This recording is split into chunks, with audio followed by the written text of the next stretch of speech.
Salut chers pirates et corsaires, ici votre boy GM avec le chapitre 913 de la série One Piece. Avant de continuer ma révision un peu plus davantage, laissez-moi juste vous rappeler qu'il est très important d'encourager l'industrie du manga en achetant les copies officielles parce qu'il y a beaucoup de personnes qui mettent leur effort pour ces belles petites merveilles. Regardez-moi ça! Regardez-moi ça!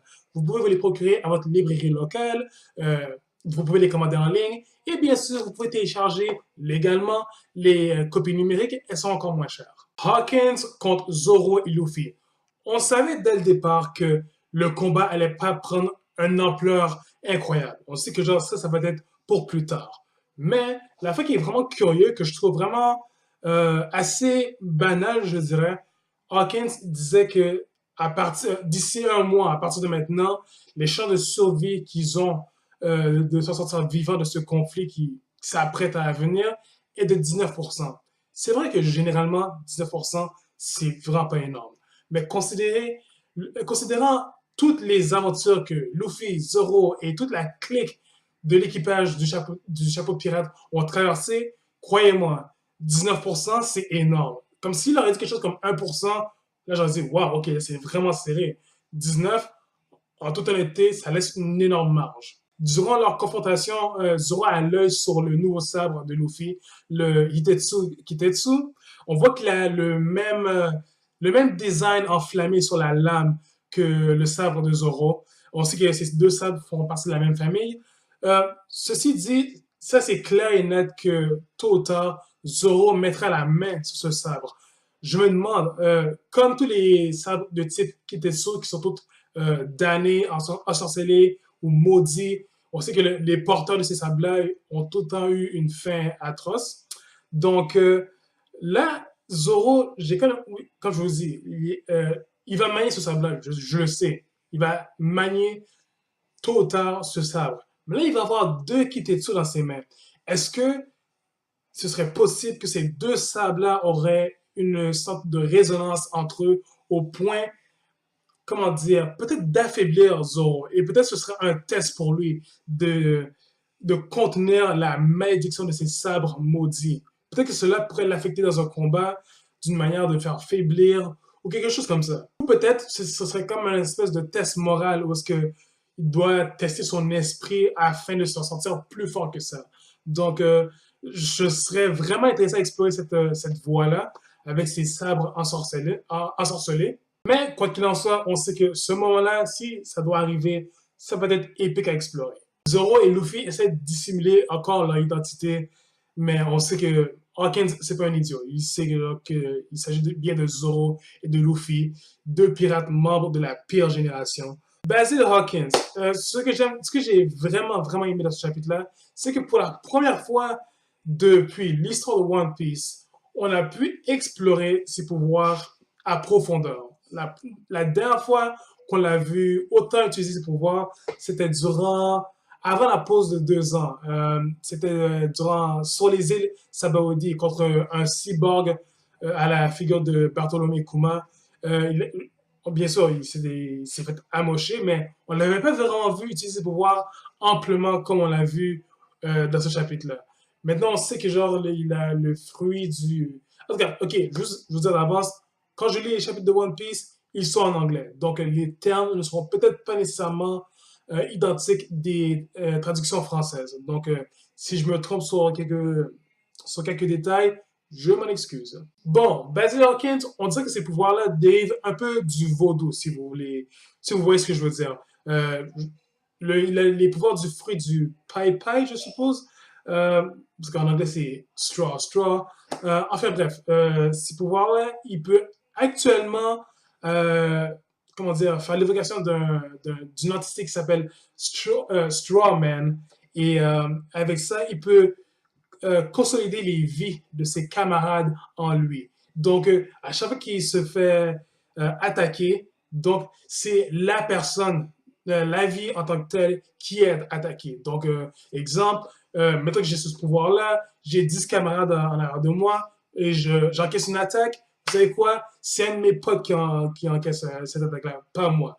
Donc, on peut quasiment dire d'une certaine manière que Hawkins pourrait s'approcher ou sinon pourrait être immortel, dépendant la quantité de camarades qu'il a qui suivent.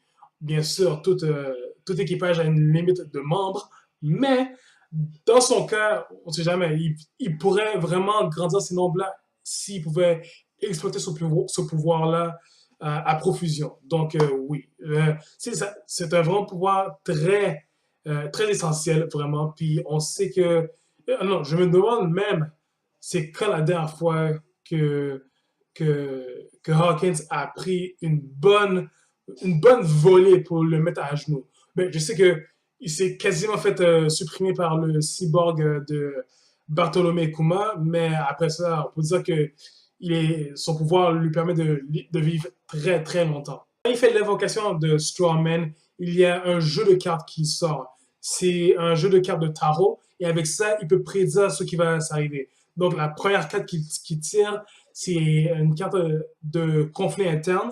Euh, c'est comme une espèce de Joker. En anglais, c'est The Full Reverse, ce qui crée bien sûr un conflit interne. Et on voit deux de ses camarades qui sont en train de s'entretuer et il perd une vie, parce qu'en ce moment, il a 10 vies à l'intérieur de lui.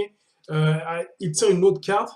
Et apparemment, plus il tire de cartes, plus il y a des chances d'avoir des cartes qui sont à son avantage. Fait que, bref, on dirait que Basil Hawkins est en train de jouer une carte à la. On dirait qu'il est en train de jouer un jeu à la Yu-Gi-Oh! Quand il tire la carte de rétribution, on voit l'espèce de monstre qui sort de son épée se confronter à Zoro. Et Zoro qui est vraiment, comment dire, soumis par une gigantesque force et qui se fait tirer des clous, un peu comme des poupées vaudou. Bien sûr, on a le chien Chillon qui est comme en détresse et qui court pour prendre Zoro et Luffy à cause de la fièvre brûlante d'Otama. Mais bref, on sait que genre Hawkins, c'est aussi un membre de la pire génération. Et bien sûr, sa force n'est pas à sous-estimer. Et bien sûr, la force de Zoro n'est pas à sous-estimer non plus, car il tranche ce géant de paille en deux. Et bien sûr, l'attaque est encaissée par un autre de ses compagnons. Donc, ce qui fait que Hawkins est complètement intact. Et bien sûr, en tirant une autre carte, il réalise que c'est la même carte qu'il a tirée précédemment, mais à l'avantage de Luffy et les autres. Et ils arrivent à s'enfuir. Donc, vraiment, les pouvoirs de Hawkins sont vraiment intéressants. Ça tire vraiment sur la spiritualité et l'astrologie des cartes tarot. Euh, j'ai hâte de voir comment ça va évoluer cette affaire-là parce qu'on sait que parmi les cartes tarot, il y a des cartes qui donnent des sorts assez très dangereux. Il y a même une carte de la mort. Euh, Fait que c'est vraiment intéressant à explorer. Fait que comme pouvoir, je trouve comme fruit du démon, je trouve que ça, c'est un pouvoir très original. On a deux nouveaux personnages féminins. Tsuru, qui est comme la maîtresse d'une maison de thé, et on a Osako, qui est comme la tête d'affiche de cette même maison de thé. Euh, Tsuru a comme le même design des femmes dessinées sur d'anciens portraits japonais. Osako est très mignonne. J'ai comme l'impression, par exemple, que ces deux femmes-là, bien qu'elles semblent être en détresse, j'ai comme l'impression qu'elles sont des kunoichi, des femmes ninja. Et ce serait pas étonnant, parce que dans l'histoire féodale japonaise, les femmes ninja avaient tendance d'avoir comme mission de séduire leur cible et de les tuer au moment propice. Donc, je ne serais même pas étonné que ces deux femmes-là soient des femmes ninja. Aussi un lutteur sumo, Urashima, qui essaie de draguer Osako, qui lui dit que si tu viens à la capitale avec moi, tu vas vivre comme une reine, blablabla. Bla, bla, bla. J'ai comme l'impression que ce gars-là va manger une volée digne de Luffy et de Zoro. Je ne dis pas qu'il est faible. Ce serait intéressant de voir peut-être une petite confrontation, mais je sais pas. Habituellement, ce genre de combattants vantards, aussi puissants qu'ils peuvent être, dès qu'on a Luffy et Zoro, on se gagne. C'est les deux forces, c'est les deux forces incroyables, deux des trois forces principales de l'équipage. Donc, on sait très bien où est-ce que ça va finir. Et à la fin du chapitre, on voit trois membres clés de l'équipage de Law, dont un qu'on connaît très, très familièrement, Beppo.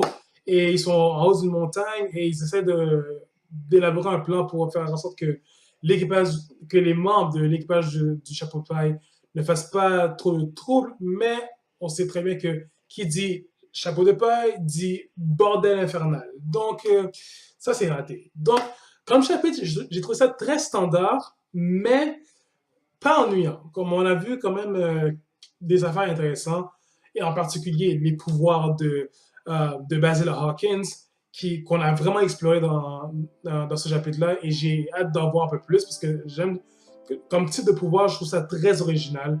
Euh, Dites-moi qu'est-ce que vous avez pensé de ce chapitre-là. S'il vous plaît, commentez, abonnez-vous à mon canal, partagez mes vidéos, c'est vraiment apprécié. Et chers pirates et corsaires, ce samedi et dimanche, si vous êtes dans la région de Montréal, je serai au Otakuton. Samedi et dimanche, je vais me promener, mais avec cette même casquette, si vous me trouvez, vous me reconnaissez, vous voulez prendre une photo avec moi, ça me fait plaisir. Et sur ce, prenez soin de vous et, on se reparle la semaine prochaine. Et j'espère pouvoir faire une vidéo relatant quelque chose sur One Piece. J'espère avoir le temps de le faire. C'est la semaine prochaine et je me croise vous pour ça si je ne suis pas trop occupé. Fait que d'ici là, s'il vous plaît, rendez-moi un bon service. Pour moi, s'il vous plaît, prenez soin de vous. Salut!